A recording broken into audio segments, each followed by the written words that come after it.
Step 3. Calculate the test statistic. The test statistics measures how far the sample proportion p hat falls from the non-hypothesis value p0 relative to what we would expect if the non-hypothesis were true.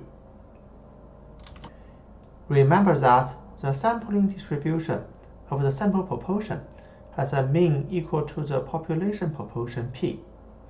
The sampling distribution of the sample proportion has a standard deviation equals to the square root of the ratio between p times y minus p and a sample size n. We are assuming the non-hypothesis is true to p equals to p0, so we know the sampling distribution of the sample proportion has a mean of p0 and the standard deviation of this value. So just replace the p with p0.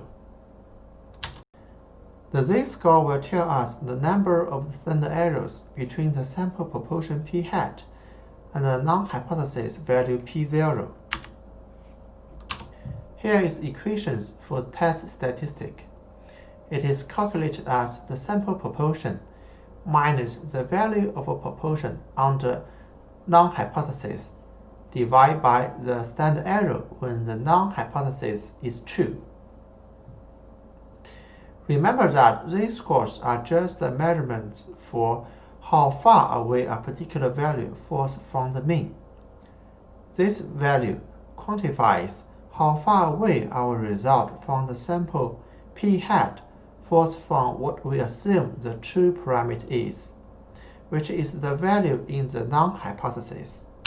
Step 4. P-value. Does the test statistic Z give much evidence against the non-hypothesis and in support of the alternative hypothesis? The p-value summarizes the evidence. P-value describes how unusual the data would be if the non-hypothesis was true. If the alternative hypothesis is about the p larger than p0, then the right tail probability is the p-value.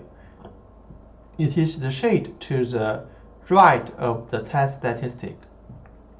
The p-value will be calculated as the p of a test statistic larger than a certain z-value. If the alternative hypothesis is about p smaller than p0, then we should calculate the left tail probability. In other words, it is the shade to the left of test statistic, and the p-value will be calculated in this way. Last, if the alternative hypothesis is about the p doesn't equal to p0, then we calculate the two-tail probability. It is the shade to the left of negative test statistic and the right of positive test statistic, and the p-value will be calculated in this way. I will explain in details in the later videos. Here is how we can calculate the p-value.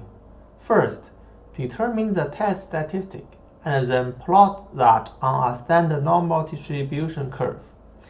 Then the setup of the alternative hypothesis will inform you which way to shade the graph. Then we use the test statistic and the normal table to find the area of the shaded area, which will give you the probability, which is the p-value.